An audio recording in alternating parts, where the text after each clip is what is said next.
أعوذ بالله من الشيطان الرجيم بسم الله الرحمن الرحيم ہم نوح کو ان کی قوم کی طرف بھیجا کہ پیشتر اس کے کہ ان پر درد دینے والا عذاب واقع ہو اپنی قوم کو ہدایت کر دو۔ انہوں نے کہا کہ بھائیو، میں تم کو کھلے طور پر نصیحت کرتا ہوں، خدا کی عبادت کرو اور اس سے ڈرو اور میرا کہا مانو۔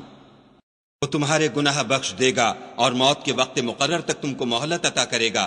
جب خدا کا مقرر کیا ہوا وقت آ جاتا ہے تو تاخیر نہیں ہوتی، کاش تم جانتے ہوتے۔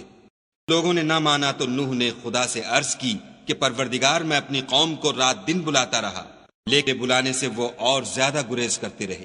جب میں نے ان کو بلایا کہ توبہ کریں اور تو ان کو معاف فرمائے تو انہوں نے اپنے کانوں میں انگلیاں دے لیں اور کپڑے اوڑھ لیے اور اڑ گئے اور اکڑ بیٹھے۔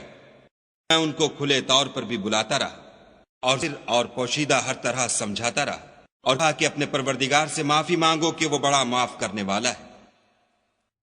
وہ تم پر آسمان سے مہ برسائے گا، مال اور بیٹوں سے تمہاری مدد فرمائے گا اور تمہیں باغ عطا کرے گا اور ان میں تمہارے لیے نہریں بہا دے گا۔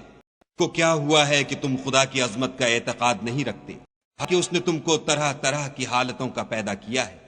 کیا تم نہیں دیکھا کہ خدا نے 7 آسمان کیسے اوپر تلے بنائے ہیں، اور چاند کو ان میں زمین کا نور بنایا ہے اور سورج کو چراغ ٹھہرایا ہے؟ خدا ہی نے تم کو زمین سے پیدا کیا ہے، پھر میں تمہیں لوٹا دے گا اور اسی سے تم کو نکال کھڑا کرے گا۔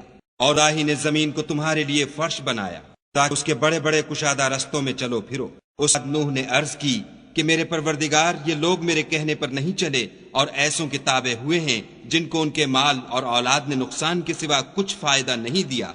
وہ بڑی بڑی چالیں چلے اور کہنے لگے کہ اپنے معبودوں کو ہرگز نہ چھوڑنا، اور ودہ اور سوا اور یغوث اور یعوق اور نصر کو کبھی ترک نہ کرنا۔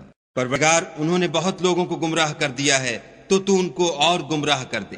پھر وہ اپنے گناہوں کے سبب پہلے غرقاب کر دیے گئے، پھر آگ میں ڈال دیے گئے، تو انہوں نے خدا کے سوا کسی کو اپنا مددگار نہ پایا۔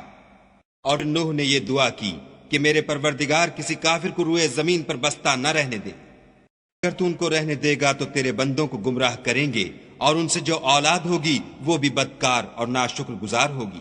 اے پروردگار، مجھ کو اور میرے ماں باپ کو اور جو ایمان لا کر میرے گھر میں آئے اس کو اور تمام ایمان والے مردوں اور ایمان والی عورتوں کو معاف فرما، اور ظالم لوگوں کے لیے اور زیادہ تباہی بڑھا۔